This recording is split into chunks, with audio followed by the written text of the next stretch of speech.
जय हिंद दोस्तों, एएमआई पे आपका स्वागत है। आज के वीडियो में हम लोग संस्कृत का वायरल क्वेश्चन करेंगे जो आपके 23 नवंबर को आपके सेंटअप एग्जाम में देखने को मिलेगा। ये वीडियो काफी ज्यादा इंपॉर्टेंट होने वाला है उन स्टूडेंट्स के लिए जो अभी क्लास 10th में पढ़ रहे हैं और 23 नवंबर को उनका सेंटअप एग्जाम है। ठीक है, तो पूरा वीडियो को जरूर देखिएगा। डेली क्लास का नोटिफिकेशन और पीडीएफ और इस टाइप के क्विजेज आपको हमारे टेलीग्राम चैनल अनुराग मैथ्स इंस्टीट्यूट पर देखने को मिलते हैं। इसी वजह से आप हमारा टेलीग्राम चैनल भी ज्वाइन कर सकते हैं। आपको इस तरह के क्विजेज लगाने में काफी ज्यादा मजा भी आएगा, तो इसलिए हमारे टेलीग्राम चैनल को जरूर ज्वाइन कर लीजिएगा। चलिए हम लोग ऑब्जेक्टिव की तरफ चलते हैं। तो आप देख पा रहे होंगे संस्कृत का पहला ऑब्जेक्टिव है, पाटलिपुत्र किस नदी के किनारे अवस्थित है? यमुना नदी, गंगा नदी, ब्रह्मपुत्रा नदी या फिर सोन नदी? तो पाटलिपुत्र मतलब पटना, वो कौन नदी के किनारे अवस्थित है बाबू? तो ये तो आप सबको पता ही है कि भैया पाटलिपुत्र जो है गंगा नदी के किनारे अवस्थित है, तो इसका ऑप्शन नंबर बी बिल्कुल राइट आंसर हो जाएगा। अगला क्वेश्चन है, विद्यापति कौन थे? मैथिली कवि थे, मगधी कवि थे, भोजपुरी कवि थे या फिर आंगल कवि थे? आंगल मतलब होता है अंग्रेज। ठीक है, तो विद्यापति कौन से कवि थे? तो मैथिली कवि थे, मिथिला के कवि थे, तो ऑप्शन नंबर इसका ए बिल्कुल राइट आंसर हो जाएगा। पाटलिपुत्र में कौमुदी महोत्सव किस ऋतु में मनाया जाता था? वर्षा ऋतु में, शरद ऋतु में, ग्रीष्म ऋतु में या फिर हेमंत ऋतु में? तो आप सभी को बताना है कि पाटलिपुत्र में जो है कौमुदी महोत्सव जो मनाया जाता था वो किस ऋतु में मनाया जाता था। आप सबको पता होगा भैया कि शरद ऋतु में मनाया जाता था, तो ऑप्शन नंबर इसका बी बिल्कुल राइट आंसर हो जाएगा। चलिए जी, अगला क्वेश्चन है कि नीतिकारों द्वारा शत्रु किसे माना गया है? आलस्य को माना गया है, क्रोध को माना गया है, क्षमा को माना गया है या फिर बल को माना गया है? तो नीतिकारों द्वारा शत्रु जो है भैया आलस्य को माना गया है। किसको माना गया है? आलस्य को। ऑप्शन नंबर इसका ए सही जवाब हो जाएगा। महर्षि याज्ञवल्क की पत्नी का क्या नाम था? याज्ञवल्क की पत्नी का क्या नाम था? मैत्री नाम था। ठीक है, काफी इंपोर्टेंट प्रश्न है बाबू, आपका सेंटअप एग्जाम में भी आएगा और जो फाइनल बोर्ड एग्जाम होगा उसमें भी पूछा जाएगा। जनक की सभा में शास्त्रार्थ कुशल महिला कौन थी? गार्गी, यमी, इंद्राणी या फिर वाघाभृणी? कौन थी? तो भैया गार्गी थी, तो ऑप्शन नंबर इसका ए बिल्कुल राइट आंसर हो जाएगा। चलिए, विजयांका किस कल्प की कवित्री थी? द्वितीय, प्रथम, चतुर्थ या फिर तृतीय? तो आपको बताना है कि विजयांका जो थी वो किस कल्प की कवित्री थी। इसका बिल्कुल राइट आंसर हो जाएगा ऑप्शन नंबर बी। विजयांका जो थी बाबू प्रथम कल्प की कवित्री थी। ठीक है, तो ऑप्शन नंबर इसका बी बिल्कुल राइट आंसर हो जाएगा। गायंती देवा किल गीतकानी पुरुषा सुरतत्वात् पद किस पुराण से लिया गया है, या किस पुराण का है ये पद जो लिखा गया है? गयंती देवा किल गीतकानी पुरुषा सुरतत्वात्। किस पुराण से लिया गया है ये जो पद है? विष्णु पुराण से, भागवत पुराण से, मत्स्य पुराण से या फिर गरुड़ पुराण से? तो ये जो आपका लिया गया है वो विष्णु पुराण से लिया गया है। इसका ऑप्शन नंबर ए बिल्कुल राइट आंसर हो जाएगा। चलिए, 9 नंबर प्रश्न है आपका, भारत महिमा पाठ का मुख्य संदेश क्या है? भारत महिमा पाठ पढ़ने के बाद क्या शिक्षा मिलता है? सीधी सीधी बात है कि क्या वो बोलना चाह रहा है? देशभक्ति करने के लिए, भ्रष्टाचार करने के लिए, जीव हत्या करने के लिए या फिर अधिकार प्रदर्शन करने के लिए? तो भारत महिमा जो पाठ है इसका मुख्य संदेश क्या है? देशभक्ति। क्या है? देशभक्ति। तो ऑप्शन नंबर इसका ए बिल्कुल राइट आंसर हो जाएगा। अगला क्वेश्चन है कि संस्कारों की कुल संख्या कितनी है? टोटल कै गो संस्कार है? 16 गो है, 14 गो है, 18 गो या फिर 5 गो है? तो संस्कार टोटल 16 गो है, तो ऑप्शन नंबर इसका ए सही जवाब हो जाएगा। गुजरात प्रदेश स्थित टंकारा ग्राम किसका जन्म स्थल है? मतलब गुजरात में जो टंकारा ग्राम है इसमें किसका जन्म हुआ है? स्वामी विवेकानंद का, स्वामी विरजानंद का, स्वामी दयानंद का या फिर इनमें से कोई नहीं, किसी का जन्म नहीं हुआ है? तो भैया स्वामी विवेकानंद, विरजानंद ये सब तो हम लोग पढ़े ही नहीं, हम लोग स्वामी दयानंद का भले कहानी पढ़े हैं, तो ऑप्शन नंबर इसका सी सही जवाब हो जाएगा। गुजरात प्रदेश में जो है टंकारा नामक ग्राम में किसका जन्म हुआ है? स्वामी दयानंद का। अगला क्वेश्चन है, बिना बुलाए कौन आता है? सज्जन लोग आते हैं, दुर्जन लोग आते हैं, मूर्ख आते हैं या फिर इनमें से कोई नहीं? तो बिना बुलाए कौन आता है? मूर्ख आता है। बिना बुलाए बिना बोले भी यही बकबक करने लगता है, तो मूर्ख इसका सही जवाब हो जाएगा। चलिए, अगला प्रश्न है कि महतराम भिक्षा याचे यह किसकी युक्ति है? कर्ण की, शल्य की, शक्र की या फिर इनमें से कोई नहीं? तो देखिए, महतराम भिक्षा याचे यह किसकी युक्ति है? तो यह शक्र की युक्ति है, शल्य की नहीं है। कितना जगह शल्य भी दिया हुआ है, शल्य की नहीं है, शक्र की है, तो ऑप्शन नंबर इसका सी बिल्कुल राइट आंसर हो जाएगा। विजय भट्टारिका किसकी पत्नी थी? चंद्रादित्य की, चंद्रगुप्त की, चंद्रकिशोर की या फिर चंद्रशेखर की? तो विजय भट्टारिका की बात करें बाबू, तो विजय भट्टारिका जो थी वो चंद्रादित्य की पत्नी थी। ऑप्शन नंबर इसका ए बिल्कुल राइट आंसर हो जाएगा। अगला क्वेश्चन है, किस देश में देवता बार बार जन्म लेना चाहते हैं? भारत में, यूनान में, नेपाल में या फिर भूटान में? तो बताइए, क्वेश्चन में कुछ बताने वाला है भी नहीं क्या, सीधा भारत में जन्म लेना चाहते हैं बार बार, तो ऑप्शन नंबर इसका ए बिल्कुल राइट आंसर हो जाएगा। अगला है कि घर में लगी आग को देखकर कौन लोग पलायमान हो गए थे? पलायमान होना मतलब, इसका मतलब होता है बाबू भाग जाना। तो घर में आग लगा देखकर कौन लोग भाग गए थे? आलसी लोग भागे थे, समझदार लोग भागे थे, फुर्तीले लोग भागे थे या फिर धूर्त लोग भागे थे? तो घर में आग लगा देख करके आलसी लोग जो आलसी सॉरी सॉरी आलसी लोग तो वहीं रह गए थे। आलसी लोग नहीं होगा, धूर्त जो थे, जो मूर्ख थे, धूर्त थे, फ्री का खाने के लिए आए थे आलसी बन करके, वो भाग गए थे। तो ऑप्शन नंबर इसका डी बिल्कुल राइट आंसर हो जाएगा। चलिए, अगला क्वेश्चन है कि निरुक्त का क्या कार्य है? निरुक्त का कार्य बताना है। यथार्थ बोध, वेदार्थ बोध, अर्थ बोध या तत्व बोध? मतलब बोल रहा है यथार्थ मतलब होता है वास्तविकता, तो वास्तविकता का बोध कराना इसका कार्य है? नहीं भैया। वेदार्थ बोध मतलब वेद का अर्थ का बोध कराना, या फिर सिर्फ अर्थ का बोध कराना या तत्व का बोध कराना? तो निरुक्त का कार्य है वेद का अर्थ का बोध कराना। तो ऑप्शन नंबर इसका बी सही जवाब हो जाएगा, वेदार्थ बोध। वैदिक साहित्य का अंतिम भाग कौन है? तो देखिए, वैदिक साहित्य का अंतिम भाग उपनिषद है। क्या है? उपनिषद। तो ऑप्शन नंबर इसका ए सही जवाब हो जाएगा। अगला क्वेश्चन है कि अणु से भी छोटा क्या है? तो अणु से भी छोटा आत्मा, परमात्मा, पर्वत और हाथी? अणु से भी छोटा आत्मा है, बिल्कुल सूक्ष्म से सूक्ष्म है। तो ऑप्शन नंबर इसका ए सही जवाब हो जाएगा। चलिए, अगला प्रश्न है कि काव्य मीमांसा नामक ग्रंथ किसने लिखा था? चंद्रशेखर ने, वीरेश्वर ने, राजशेखर ने या फिर हिमांशु शेखर ने?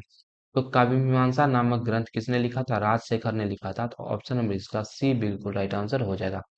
अगला प्रश्न है कि गोदान किस संस्कार का मुख्य कर्म है? गोदान किस संस्कार का कर्म है? विवाह, गृहस्थ, केशांत या फिर अंत्येष्टि? अंत्येष्टि मतलब मरने के बाद ही संस्कार होता है, तो इसमें गोदान नहीं बाबू, इसका सही जवाब हो जाएगा केशांत। ऑप्शन नंबर इसका सी बिल्कुल राइट आंसर हो जाएगा। परम तृप्ति किससे मिलती है? विद्या से, क्षमा से, अहिंसा से या फिर धर्म से?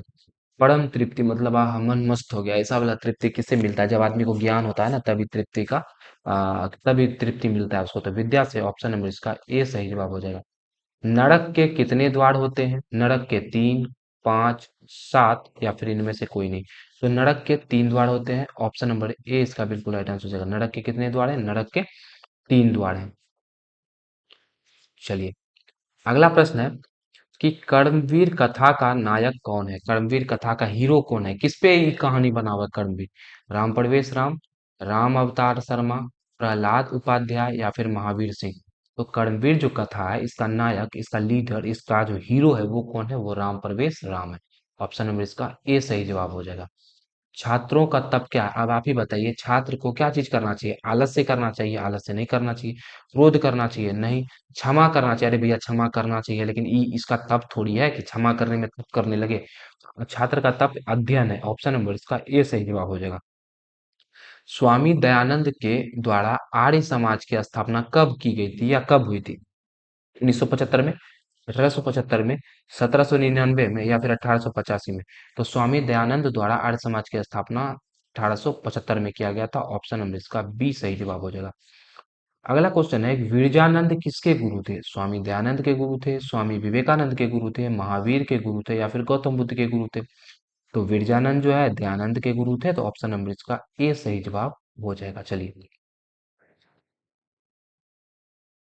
अगला प्रश्न है कि स्वामी दयानंद का परिवार किसका उपासक था? विष्णु का, शिव का, ब्रह्मा का या फिर नारद का? तो स्वामी दयानंद का जो परिवार था वो किसकी पूजा करता था? तो शिव जी की पूजा करता था। तो ऑप्शन नंबर ए इसका राइट आंसर हो जाएगा। मंदाकिनी वर्णम पाठ किस ग्रंथ से संकलित है? मंदाकिनी वर्णम पाठ किस ग्रंथ से लिया गया है? रघुवंशम, या होना चाहिए रघुवंशम, ठीक है। उसके बाद है कुमार संभवम, रामचरितमानस, वाल्मीकि रामायण। तो ये वाल्मीकि रामायण से लिया गया। ऑप्शन नंबर इसका सी राइट आंसर हो जाएगा। कर्णस्य दानवीरता पाठ भास के किस रूपक का भाग विशेष है? कर्णभारम, स्वप्नवासम, महाभारत या उड़ु भंडकम? तो देखिए, कर्ण कर्ण से दानवीरता जो है कर्ण भाग का भाग विशेष है, ठीक है। तो ऑप्शन नंबर इसका ए बिल्कुल राइट आंसर हो जाएगा। अगला प्रश्न है कि दूसरे राष्ट्रों के बीच द्वेष का कारण क्या है? राष्ट्र के बीच में जो द्वेष है, खराब भावना, इसका कारण क्या है? परोपकार, जाति, भाषा। नहीं भैया, एक राष्ट्र दूसरे राष्ट्र का उत्कर्ष। तो एक राष्ट्र जो है दूसरे राष्ट्र का उत्कर्ष देख करके जलता है, इसीलिए जो है ना उनके बीच में द्वेष की भावना है। चलिए, अगला प्रश्न है कि विराह मिहिर द्वारा रचित कौन सा ग्रंथ है? आचार संहिता, विचार संहिता, बृहत संहिता या फिर मंत्र संहिता। तो विराह मिहिर द्वारा रचित कौन सा ग्रंथ है? तो वो है आपका विरह संहिता। क्या है? विरह संहिता। तो ऑप्शन नंबर इसका सी राइट आंसर हो जाएगा। अगला प्रश्न है, आलस कथांतर्गत मिथिला का मंत्री कौन था? मतलब आलस कथा, देखिए ये क्यों लिखा लिखा गया, इसका मतलब है आलस कथा के, देखिए ये जो अंतर्गत यहाँ से लिखा हुआ है, अंतर्गत, तो बोल रहा है आलस कथा के अंतर्गत मिथिला का मंत्री कौन था? तपेश्वर था, भुवनेश्वर था, वीरेश्वर था या फिर महेश्वर था?